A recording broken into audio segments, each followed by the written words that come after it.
Ate Jay, at yun ang Yes. ituloy ang ating Mamaya na tayo mag-shoutout sa mga ating viewers. So, let's now have our class president, Mr. Sherwin Merritt, para ipakilala ang ating mga first-year students. Good day, everyone. My name is Sherwin Biocampo, and I am the class president of the first year Bachelor of Science in Civil Engineering. First, let me introduce to you the class officers of the first year engineering department. And start with myself, President Sherwin Ocampo, and I live at San Juan, Santa Rita, Pampanga. Next, we have Vice President Sigrid Singka, who lives at San Agustin, Lubao, Pampanga. And next is our secretary, Krisha Fresnosa, who lives at San Agustin, Santa Rita, Pampanga. And our treasurer is Miss Carlene Montemayor, who lives at San Basilio, Santa Rita, Pampanga. And the next is auditor, Mr. Neil Vincent Serrano, who lives at Maquiapo, Guagua, Pampanga. And next is our PRO, Mr. Raymond Mangio, who lives at Santa Lucia, Magalang, Pampanga. And our beautiful muse, Miss Pauline Garcia, who lives at Ebus, Guagua, Pampanga.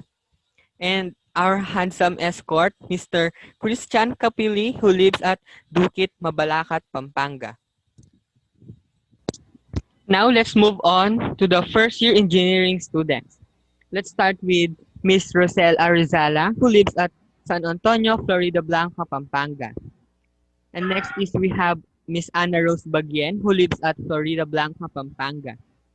And next is Miss Renny Rose Benedicto, who lives at San Roque, Guagua, Pampanga.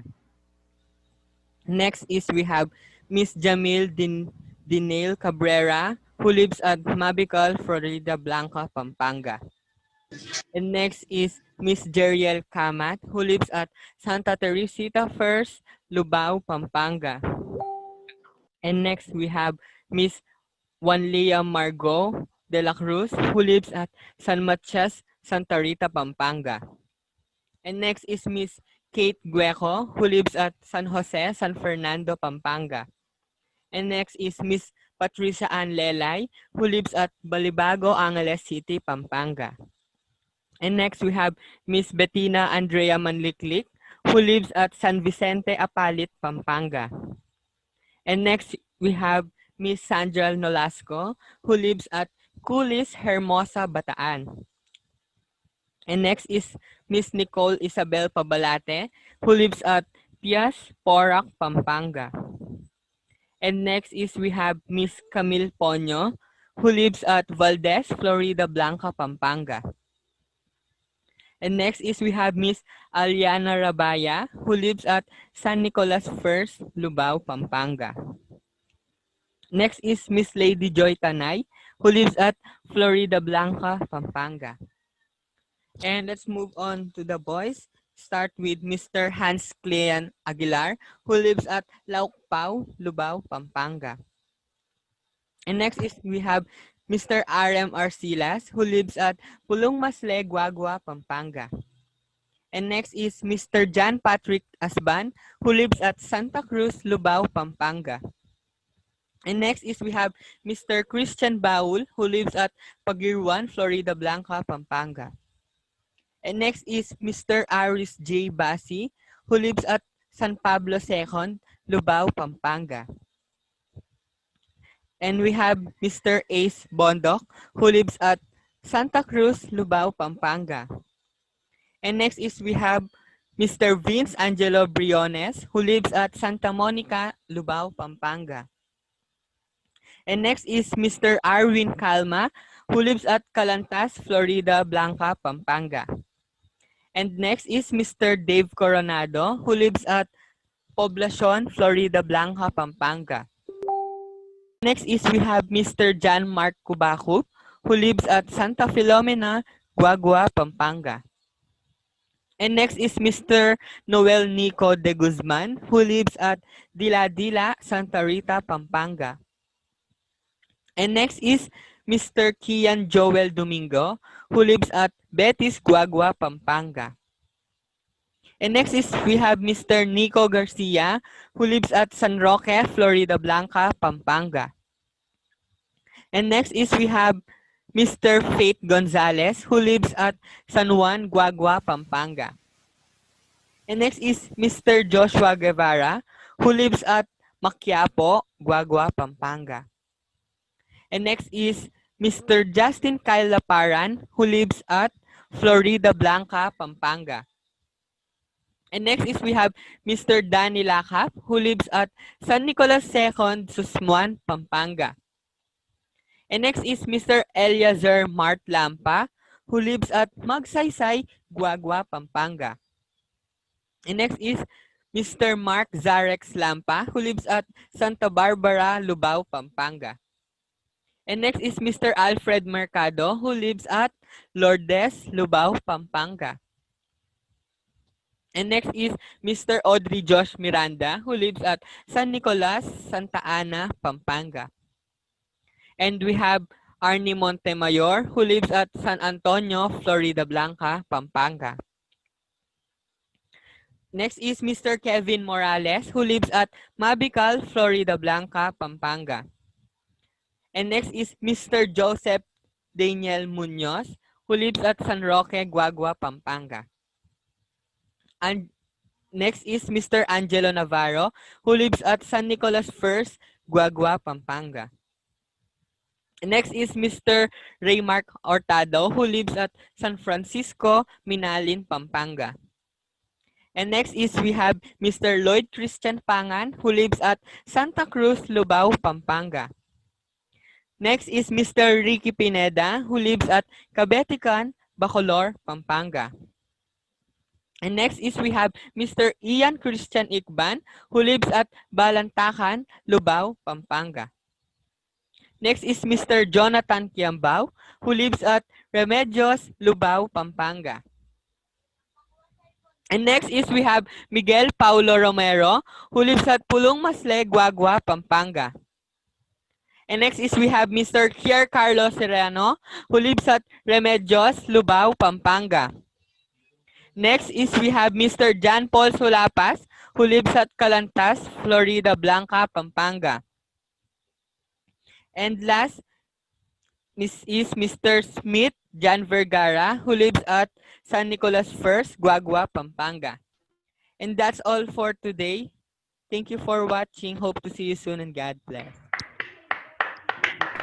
At ang gaganda at gwapo ng Thank ating you. mga first year, Ate J. Yes, Thank you, syempre, gising Sherwin. na gising ang mga yan na tinaabangan ng ating mga Oo nga. lumalabas sa screen. Naghahanap na sila ng mga ikaw na ba si Miss and Mr. Right nila.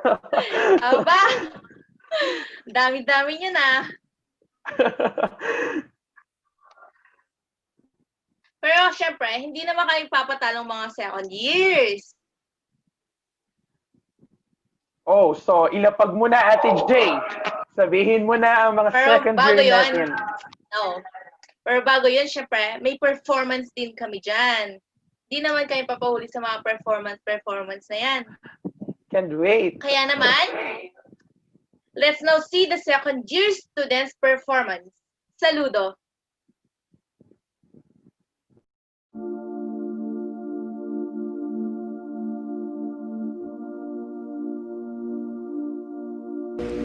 Saludo. Saludo po kaming lahat sa inyong serbisyo at pagiging tapat. Marami pong salamat sa lahat. Sa inyo na patuloy lumalaban, hindi po namin malilimutan. Ang kabayanihang inalay niyo sa bayan. Na kahit sariling buhay nyo na ang kapalit, para buhay ng iba ay masagip. Dahil sa nakakatakot na sakit, lalaban tayo ng paulit-ulit. Saludo po kaming lahat sa inyong kabayanihan at pagsisigap. Oo, alam nating mahirap, pero dahil sa inyo, nagkakaroon kami ng lakas ng loob. Para humarap sa hamon ng buhay na ating kinakaharap. Salamat po sa lahat. Darating din ang araw ng problemang ito ay malulutas. Lagi po kami hihingan sa taas. Bigyan pa po kayo ng mas marami pang lakas. Dasal ang gagawin namin lunas. Hanggang sa panahong ito'y lumipas. Hiling po namin na sana'y huwag kayong panghinaan ng loob. Alam namin kayo po ay pagod, napapaluhat, napapaluhod. Ngunit sa labang ito'y patuloy tayong susugod. Salamat po sa paglilingkod, sa pawis at pagod. Na inalay nyo sa bayan. Kayo po ang dahilan kung ba't patuloy kami lumalaban. Saludo po kami sa inyong kabayanihan dahil di kayo sumuko kahit nahihirapan. Tuloy lang tayo sa laban. Sakit na patuloy lumalala. Nandun pa rin kayo kahit pamilya'y nag-aalala. Masakit man pag merong mawawala, subalit wala tayong magagawa kung ang pagkakaisa'y mawawala. Kaya kaibigan, huwag mo silang katakutan, huwag mo silang pandirihan. Dahil sila ang gumagawa ng paraan upang maligtas ang karamihan. At bumalik ang kapayapaang ating inaasam. Kaya taas kamay po kami nagsasabing, Saludo po kaming lahat. Maraming pong salamat. Isang masigapong palakpakan naman para sa ating mga second year. Ate Jay, nakakataps naman yung spoken poetry nyo. Lahat ng yan ay para sa ating mga frontliners. Ate Jay, wait lang. Dito ko nasisingit yung ano ko sa'yo, banat ko sa'yo. Ate Jay! Yes! Sana alam mong engineer ako. Sana all! Bakit? Kasi I could mend your broken heart. Then, Yes. so, Ate Jay, Kinikilig dyan. so Ate Jay, so this time, ikaw na ang magpakilala sa mga second year. Ano ba yan? Kinikilig sila? Ay, dahil nga nagko-comment dito sa ating mga viewers, no? So Ate Jay, ikaw na bahala magpakilala sa ating mga second year and Yes, second my year. pleasure. So, let's get to know more about our second year class officers together with our students. Then of the